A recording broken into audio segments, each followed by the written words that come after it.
It is so tempting to think that the more you can do to help your podcast grow, the faster you're going to see results. But actually the opposite is true. Because when it comes to growing a podcast, it's not about doing everything. It's about focusing in on a few key strategies and executing them to the highest degree of your ability. And that's why I invited my good friend Alex Sanfilippo, who is the founder of PodMatch, to join me for this episode. He's here to show you how streamlining your podcast efforts is the thing that will actually skyrocket your podcast growth.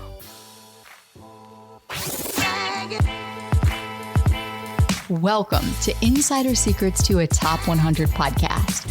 I'm your host, Courtney Elmer. Let's make your business binge-worthy. Alex, my friend, thanks for being here. Courtney, it's seriously an honor to be here. I love everything you do in the podcasting space. So thanks for your contribution and just an honor to educate alongside you. Well, you know, one of the things, and I'm sure you hear this all the time too, is that people come to me and they'll say, Courtney, I am doing everything that I know how to do to grow my podcast.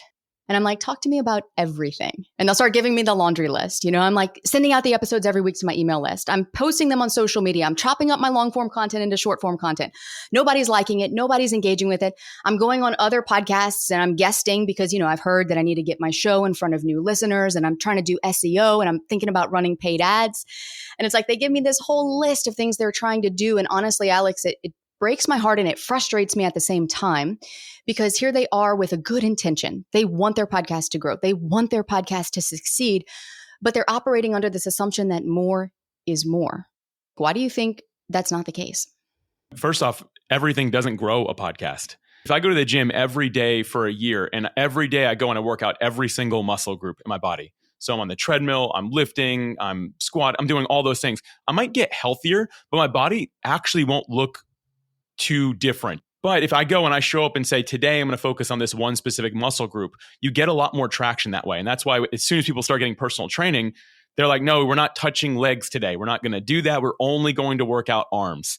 And I think that so many of us, we have that mentality with our podcast. I'm going to show up, I'm going to do everything. And when you do everything, you get burnt out faster. You don't go as hard or as deep. But if you say, you know what, I'm going to get really, really good at sending compelling emails to the people that are subscribing to my podcast and go all in on that and see if it converts people to listen before I do anything else. The results speak for themselves. Anyone I know who has done that exact formula, and I just picked that as an example, you can use anything. If you go deep on one thing, it does more than trying to do everything. It's funny that you bring up the personal training metaphor because I hired a trainer a few years ago and it was a relief to not have to do legs every day. You know, I walk in and I'm like, wait, we're not doing legs today? And he's like, no, we're not doing legs today. And I'm like, God, thank goodness, because I don't want to do legs today, you know? And it was a relief. It actually lifted a burden that I was creating for myself. And I think we have a tendency to do this with our podcast too, in any aspect of our business, let's be honest. But what you said about focusing on one area is so difficult to do because we feel like we're going to miss out on something. So when it comes to actually choosing an area of focus, how do you go about that personally? First off, you bring up a super important point, which is basically looking at somebody else. And the way I like to say this is using an old quote. We can't compare our day one to someone else's year 20. They probably started with one thing and added one thing a year for 20 years to get where they are today. And so many of us, we get into the creator economy as podcasters and we say, okay, this is what the pros are doing, so I have to do all that. And if you ask them, they'd say, no, don't do all that. I have tons of people working in the background. I have stream on this process. I've mastered these individual things before I moved into more. So I'm glad you bring that up. Like, we can't look and say, I want to be exactly like them. If you want to be exactly like them, just do one thing like they did for a long, repetitive period of time. And I think all this starts with actually an insight I got from your podcast. You interviewed Beth, who I believe was someone who went through one of your programs. So Beth shared, and I always like to give like a reference back. So the podcast is titled How to Tell If Your Podcast Needs a Rebrand. Beth said this that really spoke to me. Digging deeper is what finally helped me discover who my listener was so I could properly rebrand my show to attract them. Now, I'm not talking about rebranding necessarily, but going deeper with who's actually listening, I believe is key. And here's why I say that. When I started PodMatch specifically, which is my podcasting software, and that was something that I was like, all right, we got to be everywhere to grow this thing now, right? Like, we got to be all places. And I went to where most of us naturally go, which is Instagram. Turns out that wasn't my audience. LinkedIn was my audience. So the day I decided, hey, just stop Instagram altogether. Some people told me, reach out, and like, this is a really bad idea. This is such a bad move. You're not going to grow anymore. This isn't a good idea. But as soon as I started posting on LinkedIn, which I got much less engagement, we started seeing exponentially more and better results just from us doing probably not even best practices, but it's because we went where our audience was. But we only knew that because we started talking to people that are in our audience. So to me, Courtney, this all begins with getting a little bit deeper with who you serve, how you serve them.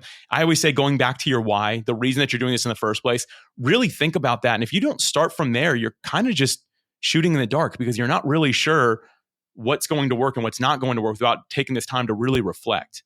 Also, I feel like, Alex, this is the most difficult thing to do as business owners and podcasters. And it's the thing that requires the most discipline for us to do. Because I guarantee you, I know that there are people listening right now who are going, yeah, I've heard that before. Go back to your why, figure out who you're talking to. I've done all of that. And exactly what you mentioned, that's why I love that conversation with Beth so much too, because she said, Courtney, I was in marketing for more years than I want to count, than I want to mention. And I've done all of that, but it wasn't until we did this work together and went to that level. It was a level I had never gone to before. And now you can see the progress is happening. She's moving, she's gaining traction. She's making decisions as the host of her podcast, which she wasn't able to do before because she didn't have that clarity. It is about getting back to the basics. And we resist that because our ego resists it. Our ego wants to be doing all the things. Our ego wants to be shining in the spotlight and having all the followers and all the downloads and all these amazing things. But at the end of the day, if you're not clear on who you're talking to and why you're doing this podcast to begin with, why are you doing it in the first place? Why are we here? On that note, when it comes to figuring out who you're talking to, how do you put your blinders on and kind of say no to shiny object opportunity syndrome, where it's like, well, I could help this person, but also it's this person, but also I've worked with these people and my methodology can work for all of them. And a lot of times we feel like we're narrowing down, we're excluding people. So what's your workaround for that? Yeah, this takes a lot of courage to do. And to me, courage, the definition is being afraid than doing what you have to do anyway. And what you have to do is, if you want to make it in any industry, any business, anything like that, you have to be willing to say, this is the specific avatar, in our case, ideal listener, of who I serve. There might be others that mirror this one, but I'm going to get really focused on this one person. And that, again, takes a lot of courage because you put yourself on the line as a creator. An example, we just had someone in our community who just recently joined, and their focus is specifically on women who want to thrive after divorce. That's very niche. That person who helps that individual put themselves in the line saying, this is the person I help. Not any woman who wants to have a better life when something happens to them, right? It goes more generic, and then they're not really putting themselves on the line. They're not known as anything other than maybe someone who helps you smile a little bit more. But when they get that specific, now everyone knows what they stand for. Therefore, if they can't deliver on that, people know that, hey, they weren't able to do that. So again, that's why I say it takes courage, because we have to be willing to say, yes, there might be other people that mirror this avatar, this ideal listener, but that's the one I'm going to focus on. And yes, we've all heard go back to why, and I say it pretty much every time I talk because I think it's so important, but we really have to get so clear on this. Take courage and say, this is that person, and get very, very passionate about that person so that when the shiny objects show up of other listeners, of other communities, you can easily say, you know what? No, I am so passionate about this one person that I know I just need to stay focusing, helping them. And I want to see them through the trouble that they're in. I want to make them smile more. I want to really over deliver for that person. And we can get that deep of a conviction. We're more able to say no to all the other things that show up. That's been the only way for me I've been able to get blinders on, is just saying, this is who I serve. And I know that I just have to do my best to serve them instead of spreading myself thin and trying to serve a bunch of different people. Yeah, going all in on that one thing. You can look at anybody in the space. I don't care what influencer you name. I don't care what top podcaster you name, but you can say, oh, Amy Porterfield.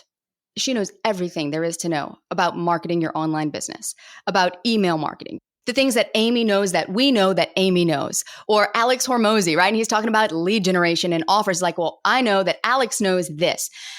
That is how you get referrals. That is how you attract an audience. And also, there's a level of authenticity and like genuinely showing up as you that comes into play there. But to your point, Alex, it's about picking and sticking, figuring out who you're here to serve and showing up courageously to serve that person. So let's say that someone's done that and they're like, okay, I'm going to follow this advice. I'm going to go all in and I'm going to pick the person that I really want to work with. Not the ones that I could maybe help or the ones that I feel bad leaving out, but the person that I would be thrilled to have as an ideal listener or an ideal client for the rest of my career, that I would just be thrilled to jump out of bed every day and show up and serve that person. So let's say they found who that person is. Now, how do we practically apply that to our podcast, to call out that person, to say, this is who I'm here to serve? Because I don't know about you, but I see a lot of podcasts that look like watered down versions of another podcast. And you can look at 2 podcasts on, pick a topic, real estate, health and fitness, diet, mindset. And it's like, what is the real difference here? I can't really tell as a potential listener why this show is worth my time versus this show. So therefore, I'm not going to listen to either of them. First and foremost, stay true to what it is that you want to accomplish and who you want to accomplish it for. Really, really know that, and don't go mirroring other shows. Now, there might be a show that's very similar, like using real estate. That's a big category in podcasting. So there might be a similar one, but instead of looking at it and be like, ooh, I'm going to mimic this exactly. Now, you can learn from it, but I'm going to make my show like this one. Instead of doing that, go back to the conviction of who it is that you want to serve and say, I'm just going to focus on this. This is me. This is where I'm going. In addition to that, the best advice I can give here is to actually talk to the person that you say you serve. Anytime you find a listener, you get the opportunity to meet them through social media, through email, however they come to you. If they truly do mirror the person, the avatar you've created and you say you serve, and they really are aligned with it, get on a call with them, ask them for their time. And many of them would love the opportunity to speak with a host of a podcast they get to listen to. Like, listeners really enjoy that opportunity. So you would build a more loyal fan as well. That's like the bonus. But the real win is for you to stop guessing what that person wants and hear it from them directly. Talk to them. Start asking them very pointed questions. Hey, where did you originally find out about the podcast? They might say, oh, I found out about it through X. And you might talk to 5 more of these ideal avatars over time, and they all say the same thing. You're like, well, I don't do anything on there other than just repost it from my other spots. Maybe that means I should be over there. And that's just one example. But also, you want to find out, what do they love about it? What are they struggling with? Where are they? Because that way, when you release content, there's no more guessing. Is this content good? Is it serving them? There's no guesswork. Now you know because you have spoken to them. And the more intimately you get to know this avatar by talking to people that clearly mirror it, the better you're going to get at producing that content. And I do want to mention, call out another one of your episodes. I'm a listener of this podcast, by the way, as you know, Courtney. So Insider Secrets, Top 100 Podcasts, I'm all in all the time. But on May 24th, you talked to Brandon, and he said the real reason your podcast isn't converting. And he talked about becoming hyper relevant to your listener. And that's exactly what I'm talking about here, is getting hyper focused and stopping what Brandon said. Stop just talking into a microphone. You're now speaking to someone clearly. And that's exactly what I'm trying to articulate here, is the quicker we get away from guessing and the quicker we have more conviction toward what we want to do for that person, the better we're going to do. Alex, this is why you're a great host. You're doing my job for me. Like, it's so easy. We'll link to all this in the show notes for you guys. You can go back, you can listen to Beth, you can listen to Brandon. And it is so true. The relevancy piece is huge, because if we're not relevant, nobody is ever going to care about what you do and why you do it and what you offer, even if what you offer is the best thing on the planet. Because without relevancy, that's the missing piece. And this gets into the psychology of the listener, where we have to learn how to be able to communicate with them unconsciously. And people are not walking around going, I need the best course on how to do XYZ. But if that course can solve a problem that they're experiencing, and you can bridge that gap by showing them how you're able to solve that problem, not with your offer as the solution, but with simply understanding what that problem is and showing them there is a path to a solution, your offer being the vehicle to get them there, they're going to be hooked. They're going to lean in. They're going to be like, tell me more. And so, Alex, let's just play devil's advocate here and say, okay, what if someone's sitting down and they're like, Alex, I have talked to people. I do. I talk to my listeners. I tell them to reply to my emails, and either one of 2 things. A, nobody replies back. Nobody comments on my posts. I can't get people to talk to me. Or B, they talk to me, but there's no clear data telling me, or an arrow, which direction should I go? Yeah, this is a great point. First off, I'll speak to both sides of that. And first off, talking about the no one is responding thing. I think a lot of us, and I say this as gracefully as I can, a lot of us think we're creating good content, but we're not. And the way to know if your content is good or not is based off, does anyone ever interact with it? And a lot of us think the more polished it is, the more professional it seems, the better it is. But we live in a world where the opposite has become true. Now, I'm not telling you to be sloppy and things like that, but instead of having a really set up picture that clearly these days looks like an advertisement saying, new episode alert, I talked to Courtney about XYZ, like in a picture, super high quality.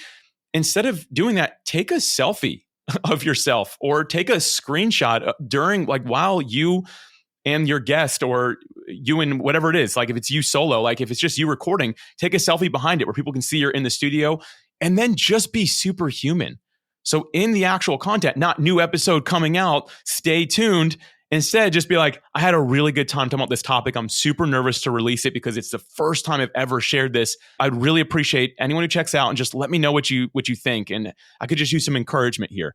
Anything that lets people into your world to realize that you're a human, not just another computer that's trying to talk to them.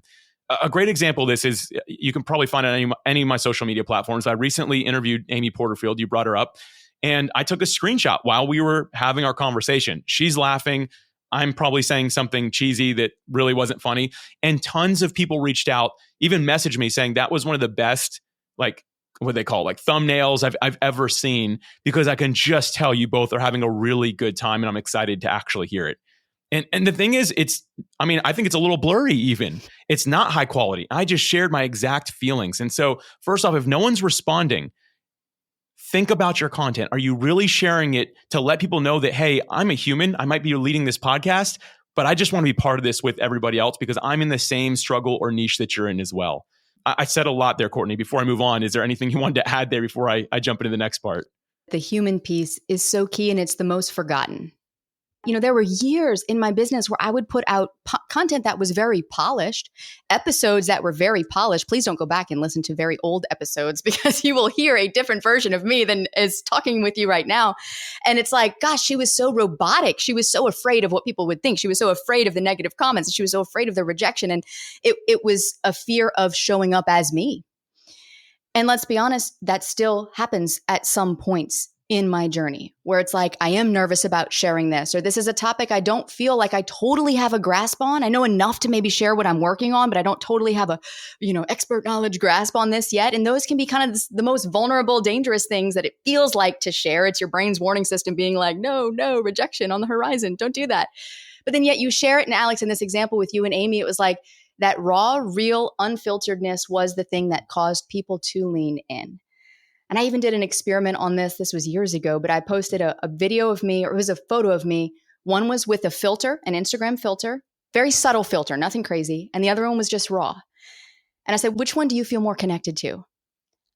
9 out of 10 people, the raw one. And they were like, and you have freckles. And I didn't know that. And like, oh, wow, we feel like we can see you. And it was really eye-opening for me as someone who has struggled with this, when it comes to putting content out for the better part of my career. So thank you for bringing that up. And I'm also curious too, on the flip side of this, with the person who is getting some engagement, but the engagement's not pointing in any clear direction.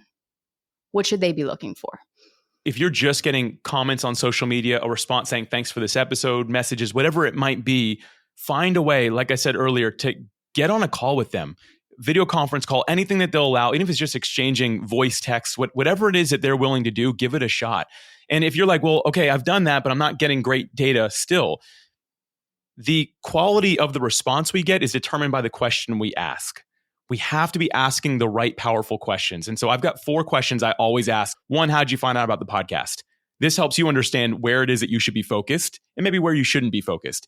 2, what is your favorite part about the show? What is it that you really enjoy? And find your own way to ask these questions, of course. But what is your favorite part? They might mention one thing that you do on every 5th episode. Maybe start doing that on every episode. And then the third thing is, what can we do to make it better for future listeners? What can we do to make it better for future listeners? Don't say, I need some feedback. What can I improve on? Don't say that. You want to take yourself out of the equation and say, how can we make this better for the people that are going to listen in the future? Because then they're not going to break your heart and they get the opportunity to actually answer truthfully. And the last thing is, what are you struggling with or working on right now? Because they know who you are, they know your show, they're going to know to answer this in the frame of what they think you might be able to do. Learning this is so important. And even if you feel like you didn't get much out of this, put it on an Excel spreadsheet of some sort, document it. And after you talk to 5 or 10 people, you might already start noticing some trends. And so for me, again, the power of the response is determined by the question we ask. So make sure you're really asking really powerful questions that are going to get you a response that will really be able to turn into something that will make your podcast better for your listeners. Alex, this is such a good reminder. And also for you listening, I hope if you take nothing else away from this episode, just go do that. Go do that and just watch the difference that it can make. And I think there's something to be said here for expectations as well. And in the next episode, Alex, I know we're going to dig deeper into this whole less is more approach to podcasting and really talk about what that looks like, both very practically in some areas of, your brand as a whole, your podcast as a whole, but also setting our expectations. And what does that actually look like? If I'm going out to do these things and to get this feedback, let's say from listeners using this example, how much time should I give that? And then in implementing the activities that I'm doing, how much time should I give that to start to see results? So we'll get into all of that in the next episode. Thank you for everything that you shared and for all the powerful reminders that you've given us here today. Yeah, for sure. Thank you again, Courtney. I appreciate it. And if you're listening right now and you found this episode to be helpful, I would love it if you would take a minute and leave a review and let us know. And then stick around, because in the next episode, Alex is going to show you how to implement what we talked about here so that you can grow your podcast without adding anything more to your plate. We're also going to talk about the hidden downside of so many of the AI podcasting tools that are out there and how to make sure that your podcast brand is crystal clear so that your listeners can understand exactly how you're here to help them. That's all coming up next to help you make your business binge-worthy.